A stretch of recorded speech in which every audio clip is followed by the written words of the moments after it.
Alright guys, so I've got a lot of videos that piled up over the holidays. I'm going to start biting into them. And the very first one, of course, is about the holidays. And I'm going to be digging through an Adam Ruins Everything on True TV, which is pretty terrible. And it's about Christmas and a bunch of really popular internet rumors and lies about Christmas that are pretty easy to debunk if you do 30 seconds of research. But he's not really interested in finding truth. He apparently just wants to slam Christmas. So his facts are really wrong, but calling him dumb is easy. Showing you, all the research that I gathered on the actual dates and the stuff that he says wrong is a little harder, but I want to give you the tools that will help you deal with the next time somebody starts spouting off this kind of pathetic stuff. Because it's not really even hard scholarship. So without further ado, we're going to take a look at Adam Ruins Everything's The Drunken Pagan History of Christmas. As a critique and rebuttal, this constitutes fair use under YouTube's copyright laws, so we should be just fine. Let's get going. Look, I know we're not that religious, but Mom and Dad made it a tradition. It's the one night a year we get together and have a nice, somber, Christian-y evening. Well, that's pretty weird, because historically... Now there's a problem. A Christian-y evening? Sorry, there's no such thing as a Christian-y anything. You're Christian, meaning you're saved by Jesus Christ, or you're not. The rest is just self-delusion. And the things that we're going to go through, he's going to talk about, have really nothing to do with what Christmas is actually about, which is the birth of Jesus Christ. They're going to do about a bunch of American traditions that are pretty pagan in and of themselves. Don't really have anything to do with what Christmas actually means. Christmas was actually a really raucous holiday, and most of our Christmas traditions have... No, it really wasn't. We have Christmas sermons dating back to 300, and the date was set aside as early as 200, and we're gonna get into it. Really unchristian origins. Here, I'll show you. And let the line commence. Ugh, animated? Really? I don't have time for this. But if he makes it a cartoon, that'll be more entertaining. And if you're busy being entertained, you're not going to think critically. And that's kind of what he wants, right? But I always did relate to Peppermint Patty, Chuck. The real story of the holiday season starts over 2,000 years ago, during the Roman Empire. In December, Romans celebrated a holiday called Saturnalia to mark the end of the harvest. It's in the same month, so therefore Christmas had to be ripped off of it. Right? I mean, obviously, except it isn't. So Saturnalia was originally set up in the 4th century BC, but Saturnalia, unfortunately, was done December 17th. It was a 3-day-long festival, so it was December 17th through the 19th, and eventually became for some brief periods, it was a 7-day festival, which would have been December 17th through the 24th or 23rd. And so you're off by a week, and people had calendars and they cared about them back then. So they wouldn't just mix it up. Another problem is there's no actual record. We actually have the letters of the early church talking about finding the date of Christmas and setting up Christmas. In the first 150 years of Christianity, nobody really cared about celebrating a birthday of Jesus. Not that they didn't know when it was, but because birthdays weren't really a cultural thing back then. And so you're off by 8 days, and that's a long time to call something the same holiday, much less to say it's its origin. And one of the big problems that Adam and a bunch of other, anti-Christian liberal scholars are going to have is they're going to assume anything that goes before must be the cause of, right? And that's really bad scholarship. You have to actually find some common similarity, right? You have to find you have to have some evidence of an influence of something to say this is how this got started. And the problem is we actually know how Christmas got started because we have the writings of the people who were first doing it. And yeah, Saturnalia was a thing. Saturnalia was originally 1 day long, became a 3-day long thing, was for a very brief period, 7 days long, and none of those ever touched December 25th. As a matter of fact, they're on the opposite side of the winter solstice, the big dividing line, which is December 21st. So they're on like a different portion of the pagan pagan calendar year, or even the Jewish year, from Saturnalia. It's really hard to make any kind of connection between them. And Adam doesn't bother because his people who watch him aren't really watching him for critical thinking. They want to be entertained, and by and large, they think that being obnoxious means being right, and it just isn't so, unfortunately. It was a wild party involving gambling, singing, and even cross-dressing. And in Northern Europe, a drunken festival called Yule celebrated the birth of the sun. Now he's really, really stretching here. It's not celebrating the birth of the sun. It is a celebration. Yule was a celebration of a celebration of Odin. Yeah, sorry. And here's another problem. So first mention we have of Christmas is of a date for Christmas is Hippolytus' commentary on Daniel, which is from AD 200. The very first mention we have of Yule is from 1260 AD. So more than 1,000 years after Christmas gets set, there was enough contact that someone actually wrote down Yule. Now, Adam has to assume that the Norse pagan religions were unchanged for over 1,000 years. Then assume that the Mediterranean Christians really cared about what was going on in Denmark 1,000 years before, and so much so that even though the early church writings repeatedly say that they were, that the Christians, and this is the time when Christianity was outlawed and prosecuted. If you found out that you were a Christian, you could be put to death. So there was no pressure on them to conform to society because society already wanted them dead. Right? So he's got to falsely assume that beliefs don't change for, have been immutable for all times, so that he can say that what we've got done at the height of the Middle Ages was being done during Roman times, because that's not reality. And then he's got to assume that across about 1,000 miles and 5 different cultures, that there was some cross-contamination, which he has no evidence for, and then assume that the people in the Middle East cared so much about Viking, Norhuvia, Viking land, that they wanted to imitate them. All of that's bullshit. Families would burn the biggest log they could find and celebrate around evergreen trees to warm. No, actually, I did some research on Yule to disprove this quack. And I'm sorry, I don't like Adam ruins everything, because every time I've watched him, I come around going, yeah, except for half your facts are wrong, and your scholarship's about half an inch deep when it needs to be a foot.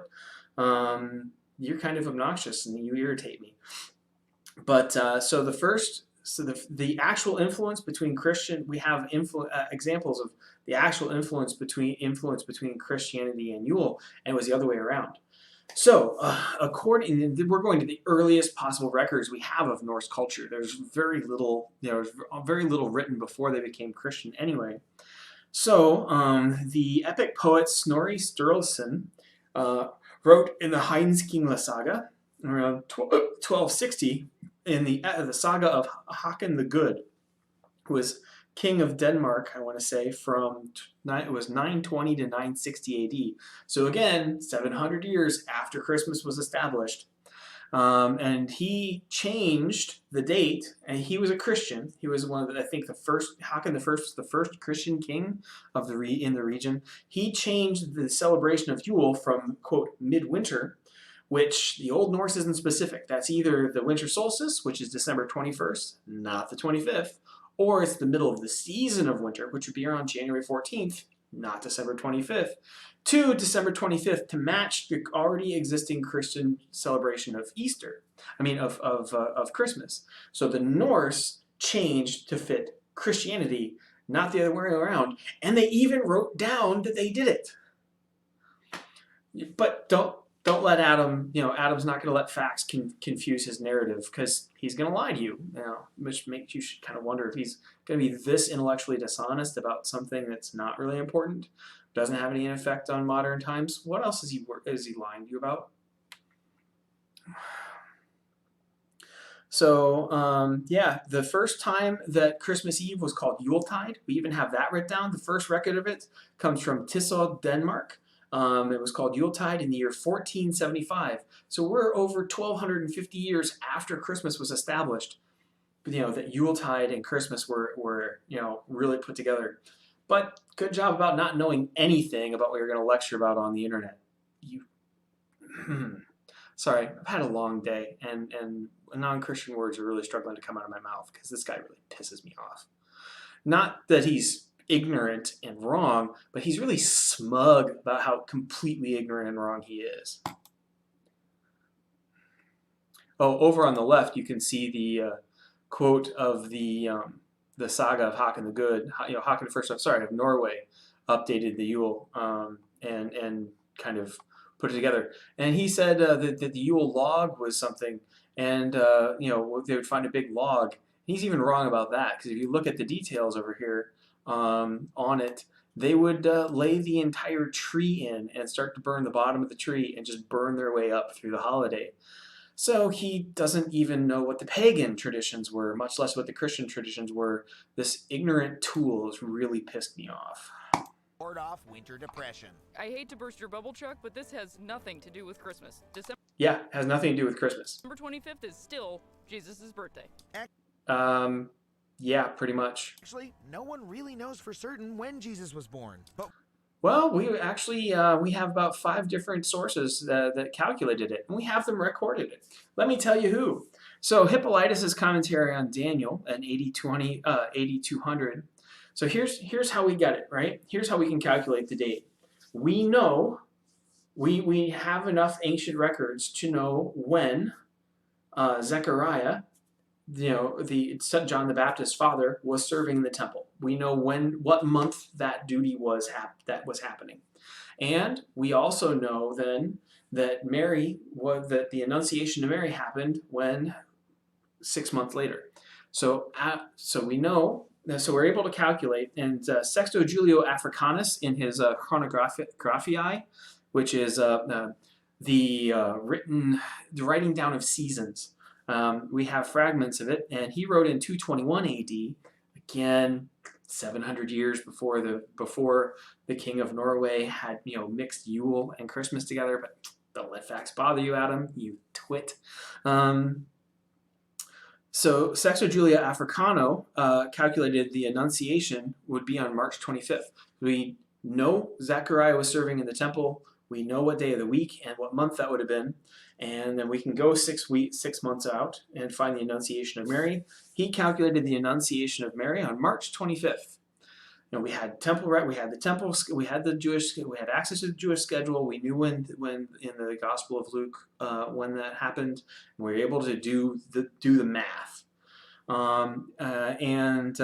So Christmas was a season. Christmas was actually December 25th through January 6th, which it still is. Hasn't really changed, and it's been that way since the year 200. Long before there was any cultural authority. Now he's here we go. We do know that when Christianity took hold of Europe in the 5th century, some common folk refused to part with these pagan parties. Yeah, except the date. He's saying the 5th century, which is the late 400s. But actual scholarship, and I've just read you the sources, and you can look them up yourself. They're free to look up. So it's Sexto Julia Africanus and Chronographiae, which is 221 A.D., puts it at December 25th. Hippolytus' commentary on Daniel, written in 8200, so also puts it at 25th.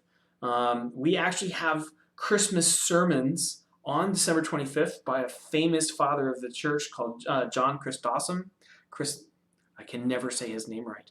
We have December 25th sermons written from like the year 300. 150 years before this ignoramus is going to tell you that the church needed to compromise and so set the date up. And people who are this blatantly pathetic about their scholarship while lying about Jesus really piss me off. So Christian leaders gradually transformed these popular traditions into a celebration of Jesus' birth. No, I mean, it's just, no, they didn't. Sorry.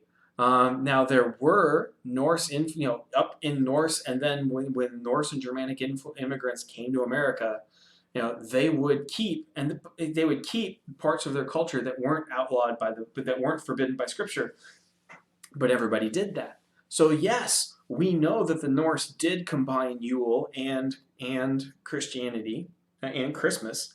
We know the years they did it. We did it. They did it in 920 to 960 in Norway. It was when the change happened. We know who did it, Håkon the Good. We have the record, and it was the other way around. They changed Yule to fit Christmas. They did not set up Christmas to change Yule. You lying twit. Hey, you pagan freaks! My God was probably born today. This party's about Jesus now, okay? Whatever, dude. It's turned up in this forest. Inserting Christ into these winter festivals was basically a civic compromise. Oh, another thing he's not going to tell you is none of these parties were going on during Christmas. They went on during winter. That's true, but that's like saying that Cinco de Mayo and the 4th of July are the same were caused by the same celebration because they both happened when the sun was shining, when it was warm, or that Memorial Day and the 4th of July are the same thing. Or 14 Juillet if you're French. French Independence Day is actually caused by American Independence Day because they both happened in summer. No, they had nothing to do with one another. Just because something happens in the same season doesn't mean one caused the other. How stupid can you be? I'm about to get the answer. Make the party about Jesus, and you can keep getting jiggy with it. Well, Chuck, sounds like The party aspect, again, first kind of shows up in Christmas, 700 years after Christmas was invented. Don't let that stop your narrative. that's when Christmas became the nice family-friendly holiday we know today. Nope. It wasn't a holiday. It used to just be a mass. You would go to church, you would, have communion, you'd listen to a sermon. That was it. That was a celebration. There's no evidence of any party, again, for 700 years. Oops.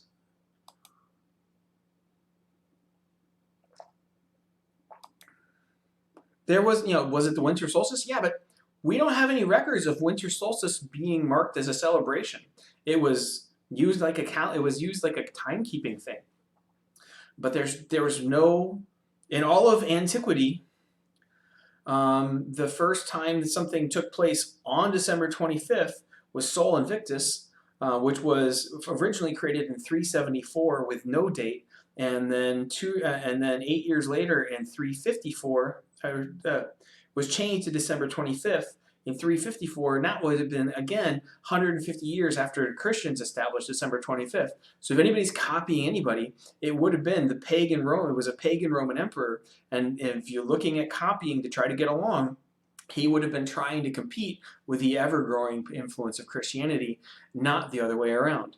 Of course, most of the people who watch a leftist like Adam Ruins Everything, they hate Jesus anyway, and they're just looking for an excuse to hate him some more and not worship him. So they're not going to question. They're going to hear something that fits what they want to hear, and they're going to just go with it, which is pathetic. A long time. For over 1,000 years, Christmas was more like a terrifying Mardi Gras. For 1,000 years, Christmas was a terrifying Mardi Gras?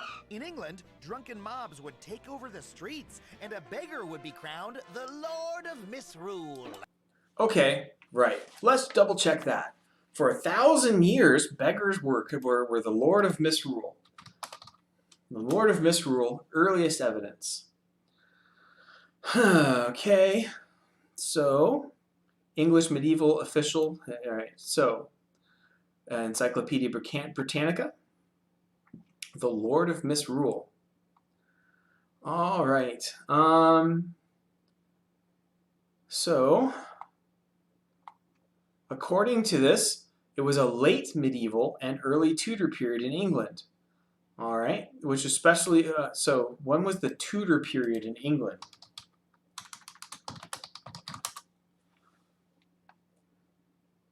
1485 and 1603. So that's 1,200 years after Christmas was done. But Adam, because he's a lying schmuck is going to try to convince you that what happened in the 1400s had been happening for 1,000 years before it, again with no evidence. And this is the second time he's pulled this crap. This guy doesn't know his ass from his elbow, and I'm getting really sick of having to deal with him. And I've dealt with him for less than 5 minutes. I declare, all crime is legal. It's purge time, baby. Yeah, the records we do have of the Lord of Misrule are records of it being outlawed because the government didn't want to put up with this. The mobs would bang on rich people's doors and demand to be served the best food and drink they had. And if they refused, they were threatened with Christmas violence. Give me boozer, I'll smash your face. This actually looks kind of fun, Chuck. I agree, but it's How evil do you have to be to see threatening people, robbing them, and burning things in the streets as fun? certainly wasn't very Christian, which is why when Puritans came to America, they decided Christmas had no place in a Christian nation and banned it. Wow, you can't even get your history. He can't get his bit of history right either. Okay, so the ban on Christmas was actually right. So who were the Pilgrims? The Pilgrims were the last remnants of the Puritan movement, which came from the English Civil War. They got chased out of England after they managed to kill like 20% of the population of Ireland, 20% of the population of Scotland, 20,000 men from my own Celtic tribe, in Cornwall. They did witch burnings and just mass executions if you prayed in the wrong language. These people were effing tyrant, religious tyrant butchers. They got chased out of Europe for a reason. I'm amazed that Americans respect the Pilgrims in any way, shape, or form. They were some of the worst oppressors in hundreds of years on either side. They were really nasty human beings. But he says when they got to America, Pilgrims banned it. Nope, Oliver Cromwell, right? So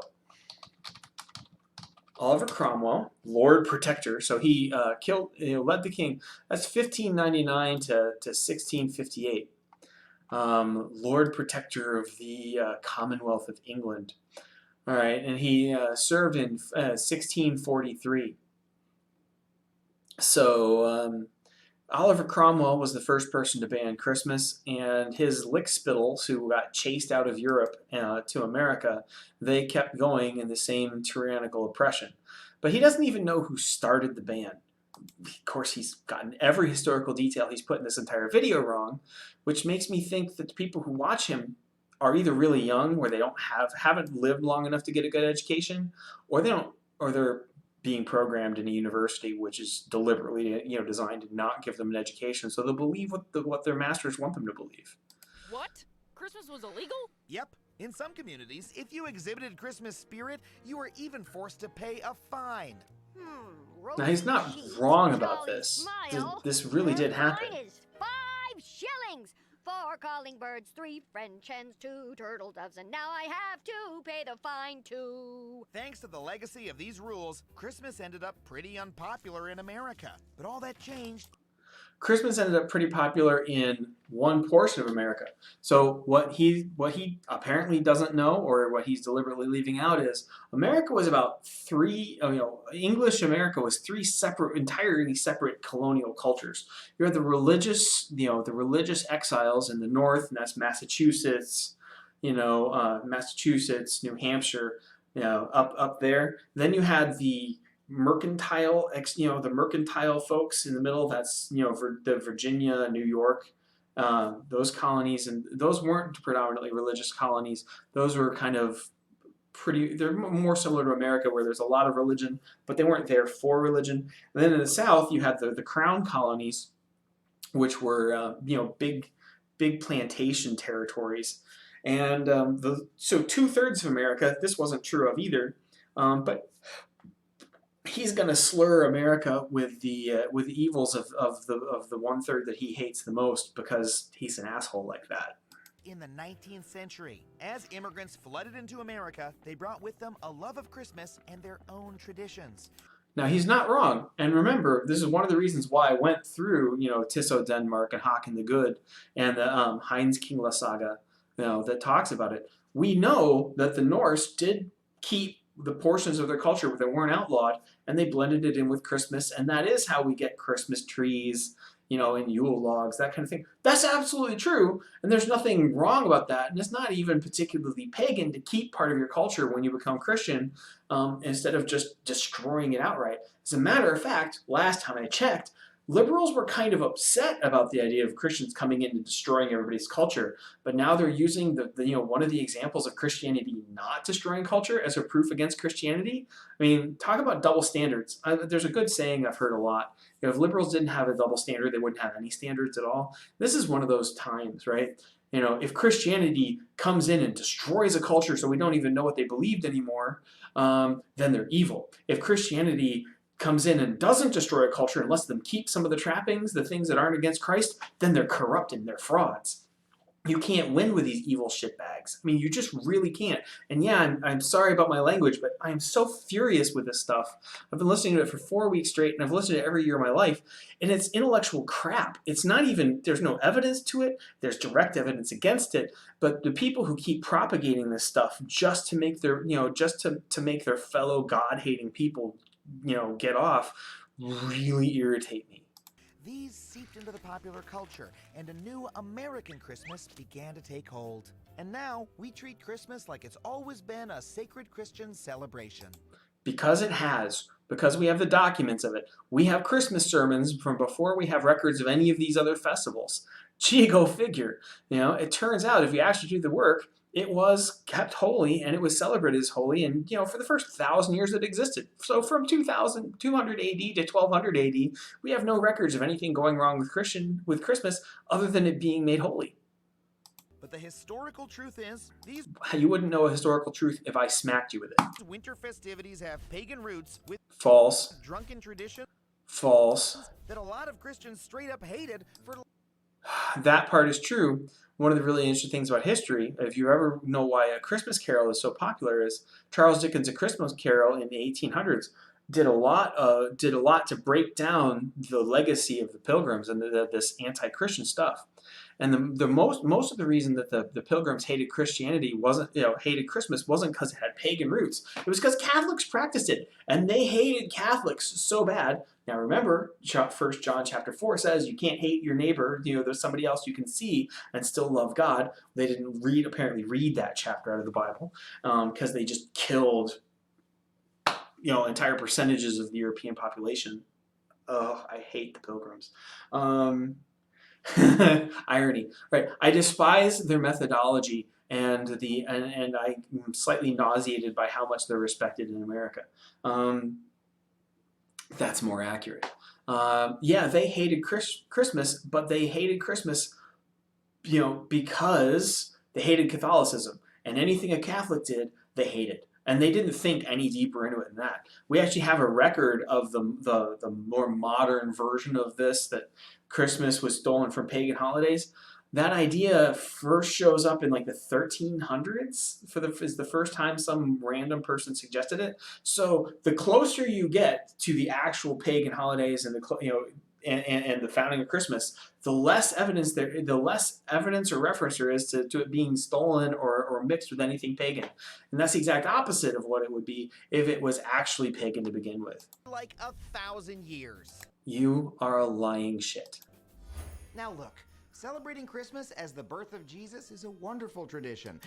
Yeah, because it's true. But it's just as historically accurate to get drunk in the woods or